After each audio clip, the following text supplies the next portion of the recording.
Hello, I'm Sebastian Michael, and this is this Saturday's sonnet. Then hate me when thou wilt, if ever now. Now, while the world is bent my deed to cross, join with the spite of fortune, make me bow, and do not drop in for an after loss. Ah, do not, when my heart hath scaped this sorrow, come in the rearward of a conquered woe. Give not a windy night, a rainy morrow, to linger out a purposed overthrow. If thou wilt leave me, do not leave me last, when other petty griefs have done their spite. But in the onset come, so shall I taste at first the very worst of fortune's might. And other strains of woe, which now seem woe, compared with loss of thee, will not seem so. And this is the incredibly sad Sonnet 90, which I should be quick to point out really comes in a pairing with Sonnet 89. It follows on directly from the last line in Sonnet 89, where the poet say, "For I must ne'er love him whom thou dost hate." And that's of course me. I say to the young man, I can't love him whom you hate. And that's me. We don't know with certainty whether the young man has started to really hate Shakespeare. It's entirely possible that he doesn't really. It's possible that this is a fear more than a state of affairs. It's also possible that I foreshadow something that I think is about to happen. Certainly, and this is one of the reasons why I will focus on this sonnet by itself rather than in a pairing with 89. There's a series now of sonnets that seem to not only suggest but indicate very strongly that there is something amiss in the relationship. At the very least, there's something amiss in the way that I perceive the relationship. And that, as so often, prompts me to think that either something was said or things were not said, but hinted at or indicated or left unspoken, that make me, as the writer, as the poet, and as the man who's in love with the young man, think that things are not right. And this follows on directly from what we have called or identified as the rival poet sonnet. And if you look at the whole batch of this week, you will notice that 85 and 86 are still in the rival poet vein directly, in that they make reference to him. And again, they make reference to him in a way that can be understood in one or two different ways. Certainly, I think they have to be understood in a quite literal way, that there is another poet who has got the attention of the young man. There are also some more puns and some more references that may well suggest that Shakespeare, I'm jealous not only of the artistic attention that this other poet is getting, but also very possibly the physical attention. There's no proof in these matters. There is just some language that hints a bit at that. But I won't go into that, because if you like puns and if you like looking for these things, just read the sonnets and you'll probably identify all by yourself which words could be read with a double meaning if you wanted to. And then 87, which is a complete change of tone again. And whenever there's a change of tone, I think it's warranted to ask, where does the change of tone stem from? What's happened in between these sonnets being sent out or given or read to the young man? And it's complete speculation. We really don't know from the words. We just don't know. The words don't tell us what exactly has happened. What they kind of do tell us is that I, the writer, am unsure as well about what I have done wrong. Because in 87, I say farewell thou art too dear for my possessing. And then explain that you gave yourself to me kind of with an open mind and an open heart, but either you didn't know your worth at the time, or you overestimated my worth. But now that it's clear that I am not worthy of you, you must have yourself back. In fact, you must have the gift of you back. This thing that you gave to me is coming back to you, and I cannot hold on to you. And what that leaves me with really is a state in which I feel like somebody who's woken up from a dream. I had you for a while in my dream, and it couldn't last. Absolutely no explanation, absolutely no indication as to what has happened between these two people, whether there was an argument or a row or anything, we don't know. But I say farewell, thou art too dear for my possessing, and it sounds quite genuine. I don't think this is a facetious comment that is being made. 88 takes on a stance that's very submissive again, which we've had once before when I called myself your slave. Here I say, when the time comes, not so much if as when, you are disposed to set me light, when thou shalt be disposed to set me light, when you hold me in low esteem, when you value me cheaply, as it were, then I will take your side in this, and I will provide the strongest arguments for doing so, because I know myself best, and therefore I also know my faults best, and therefore I can reinforce your case for abandoning me or for holding me in low esteem, because my love is such that I would rather do that than tear you down, and I will benefit from this indirectly, because I am so devoted to you that if you benefit, I benefit by extension. It's a quite convoluted thought, and it's certainly a very self-deprecating thought. It's a very submissive, you might almost call it a masochistic thought that I express here. Such is my love to thee, I so belong, that for thy right myself will bear all wrong. And this comes as the last two lines of a sonnet, in which I have said, upon thy side against myself I'll fight, and prove thee virtuous though thou art forsworn. Even though what you say against me is not actually true, you forswear yourself if you tell untruths about somebody, which seems to indicate that I don't know what I've done wrong. And this indication is reinforced in Sonnet 89, where I say that thou didst forsake me for some fault, and I will comment upon that offence, speak of my lameness, and I straight will halt against thy reasons, making no defence. So the same thought, I will support you in your argument against me. Now, you can read this a little bit both ways. You can say that thou didst forsake me for some fault to mean, say for example, that by the case, then I would do this. Or you can interpret it as an invitation to at least say that you did forsake me for a fault and not just for no reason at all. Either way, we don't know what the reason is still. That's the point. And I continue to say that I will not greet you in the street, I will not go on walks with you, I will absent myself from your side, and I will not even speak your name anymore, because I might accidentally tell of the friendship we've had, and I would not do that if it were to damage you. For thee against myself I'll vow debate, for I must ne'er love him whom thou dost hate.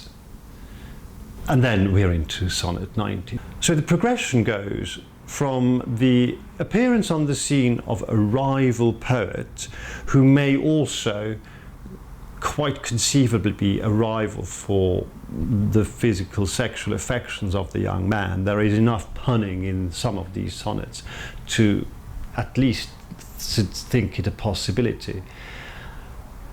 To me saying goodbye. This clearly is the end. I'm clearly not worthy of you.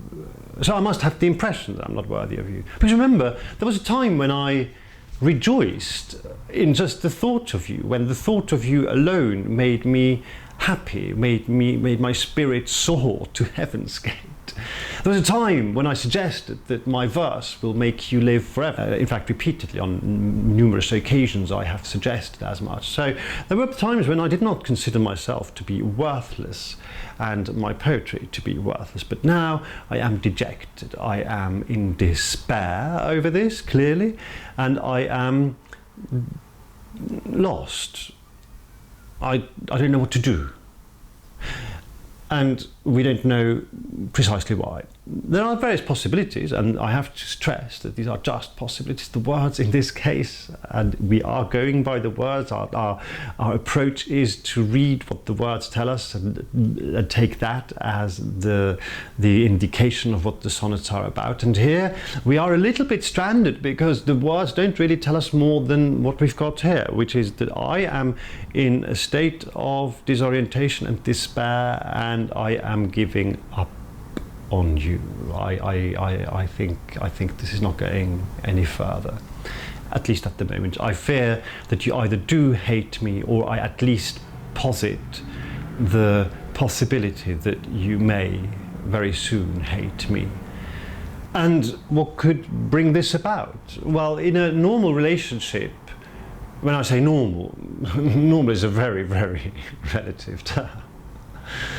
In a relationship as postmodern and as interesting and as dynamic as this one, and I don't need to recap the various wonderful intricacies, there are any number of things that might have happened. To me, it sounds most likely, and this is purely conjecture, this is really, I'm really just making a guess here. To me, it sounds like either the young man has said something to make me understand that I'm not wanted at the moment, I'm not needed at the moment, that I'm too much for him, or no longer the focus of his attention. Almost more likely to me, and I would say somewhat more likely, this is not one of these cases where I can say in all likelihood, but somewhat more likely if I think of the kinds of relationships that I've had that are or were a little bit similar to this. And there certainly have been some where I felt I may be expending more emotional commitment to somebody who is in a much, much stronger position than I am. And they do reciprocate to some extent, but nowhere near in the same way as I do. That very possibly what maybe is coming back is not so much hatred or scorn or leave me alone, but indifference, nothing. Maybe nothing is coming back, not enough to have a proper dialogue, but enough of nothing, enough of an absence of a dialogue for me to think, this is it, he's got somebody else, this is the end, this is the end of our relationship. And I don't quite understand why. And in a way I feel that I probably do understand a little bit why, because I have in previous sonnets come across as quite insightful about the nature of our relationship and my position in it. That time of year thou dost in me behold, when yellow leaves or none or few do hang upon those boughs that shake against the cold. I mean, that is not a delusional poem. That's not me saying, look, I am just like you, I'm young and fresh and everything. So it's possible, absolutely possible, but absolutely not certain that I get a sense that the dynamics of our relationship have evolved to a point where there will be a separation soon, and there's a separation impending. There's a new development. There are new developments, and always bear in mind this is always going over a period of time. So, what does it mean, Sonnet 19? It's not a difficult one to get, really. It's fairly straightforward. Then hate me when thou wilt, if ever now. If you are going to hate me, do so now. This then connects directly to the last line of the previous sonnet. They really are to be read in conjunction with each other. So we need to be at least aware of the fact that there was a sonnet just before where I said, for I must ne'er love him whom thou dost hate. And because of this, then, therefore, hate me when thou wilt, if ever, now. And that, of course, also expresses this uncertainty as to whether I am being hated by now, or whether I'm just considering this a possibility, whether I see the spectre of the young man having had enough of me, more than had enough of me, actually resenting me or actively hating me. Now, while the world is bent my deeds to cross. And this is a line I find particularly interesting, together with the one that comes next. Join with the spite of fortune, make me bow, and do not drop in for an after loss.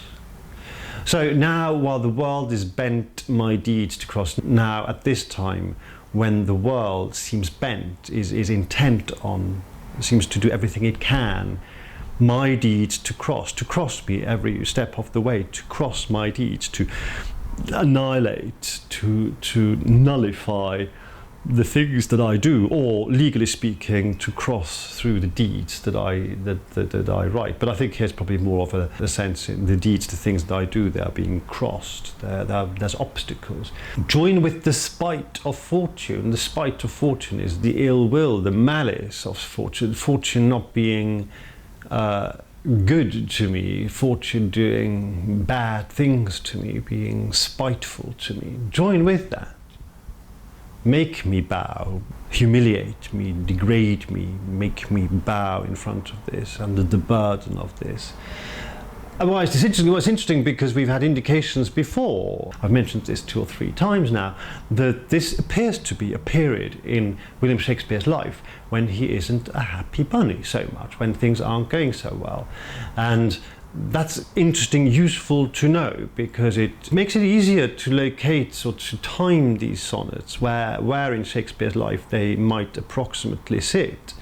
And we have so far mostly avoided, eschewed external reference, gone to the history books to find out what's happening when in Shakespeare's life, because the approach is to go by the words only. But as we go along, and once we draw the picture, and the picture is being put together sort of almost like as in little mosaic stones, sonnet by sonnet. But we now have repeat expressions of unhappiness about my state of affairs, the way things are going, the way fortune is dealing with me, the way, how unlucky, how unappreciated, and how poor I am. Join the club. Be like the rest of my bad situation. Just one more thing, really. And do not drop in for an after loss. Dropping fall upon me. Editors, almost, it doesn't matter which one you read, always point out this is not drop in the way we might understand to drop in, casually come and visit, call on somebody. That use of the expression to drop in on somebody is much later, certainly at least 100 years later. So here drop in is quite literally drop in, come fall upon me. For an after loss, to be a kind of a loss after the event. A second instalment, or a later instalment of further damage. Ah, do not, when my heart hath scaped this sorrow, when I'm finally out of this, when my heart, it's interesting that I related to my heart here, because of course this is all about my emotions, this is all about my feelings for you. When my heart has escaped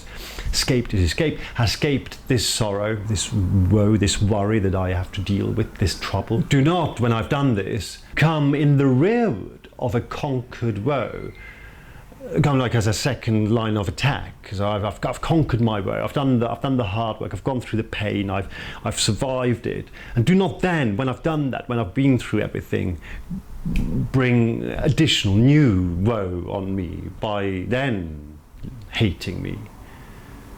Give not a windy night, a rainy morrow, to linger out a purposed overthrow. This windy night that I have now, because of other reasons, these other causes of my worries and my woes and my sorrow, they are the windy night. And do not now hold off until the morning to give me a rainy morrow, a rainy morning on top of that, simply to delay an overthrow, an attack on me that is already purposed, that you already have in mind. A purposed overthrow is an overthrow that's already purposed, that is intended. So do not delay something you intend to do anyway, and thus give me another bad weather day to wake up to once I've dealt with this horrible night I'm experiencing right at the moment. And this was all in the context of hate me when thou wilt, this possibility that you might actually hate me. And now I change the subject just ever so slightly. I'd say, if thou wilt leave me, do not leave me last. And how this sends a shiver down my spine almost. Because I've just established how bad things really are for me, how these troubles are wearing me down, how windy the night is in this situation I'm in. And we had indication of there being trouble. We've spoken about this at length in previous sonnets, with people talking and reputations being ruined and what have you. If thou wilt leave me, if you are going to leave me, do not leave me last, when other petty griefs have done their spite.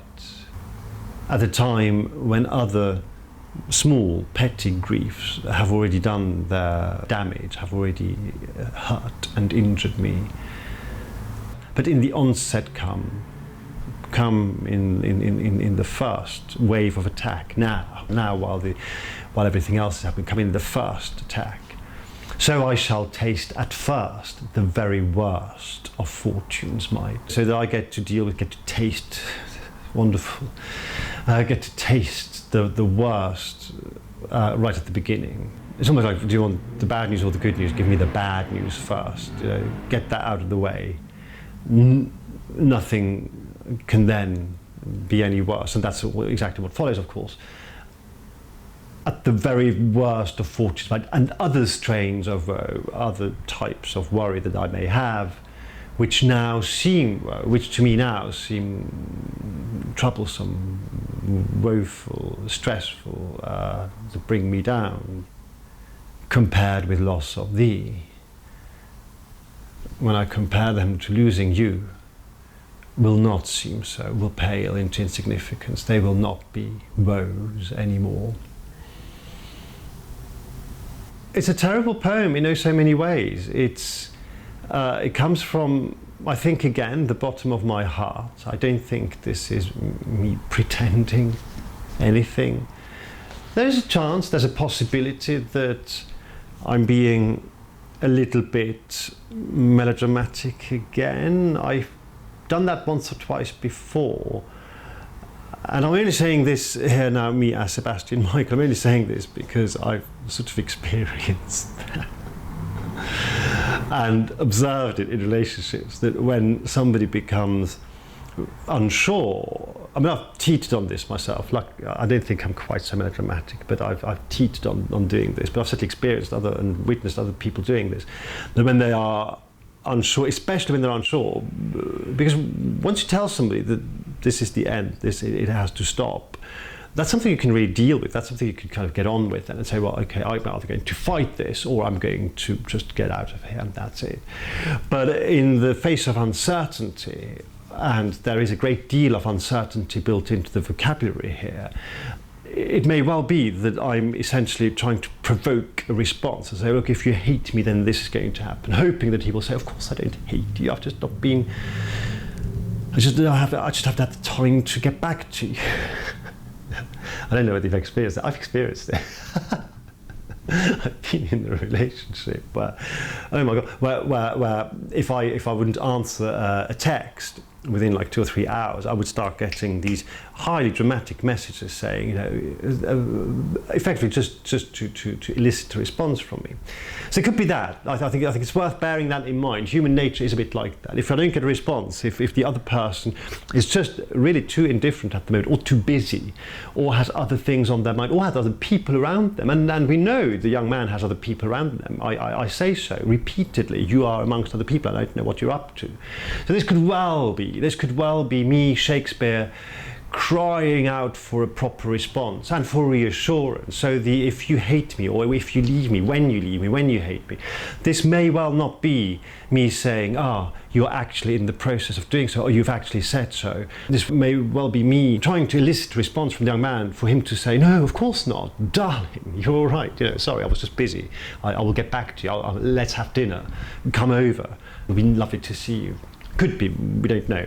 And we will be left in some uncertainty for a while because of the oscillation that now happens next, which I just maybe briefly because it's part of this particular week's batch. The next one is also interesting, really. I'm not going to read it for you, but where I give various instances, various examples of what people might enjoy, what they glory in. Some glory in this, some glory in that, in their birth, in their skill, in their wealth, in their body's force. But I have something much better than all of this, which is I have your love. So by the next sonnet already, by number 91, I'm already able to say, and having thee of all men's pride I boast, wretched in this alone, that thou mayst take all this away, and me most wretched make. So we really, really don't know where Shakespeare is at. And maybe that's because Shakespeare himself really, really doesn't know where he's at. And I think if we learn anything from this week's batch, it is that there is trouble abroad, there are things going on, there's another poet, we've already known this and this has been confirmed again, and I am at sea somewhat, maybe appropriately, because I've invoked metaphors of the sea in previous sonnets, and there is no end to this in sight immediately. But of course there is in sight a continuation of this ever fascinating story. And so of course I hope you will stick with me as we go into, now I suppose you could say, probably the final stages of the relationship with the young man. We're in the 90s now, and there are 126 that are addressed to this young man. So many more riveting sonnets to come. Remember, love is the power, and see you next week.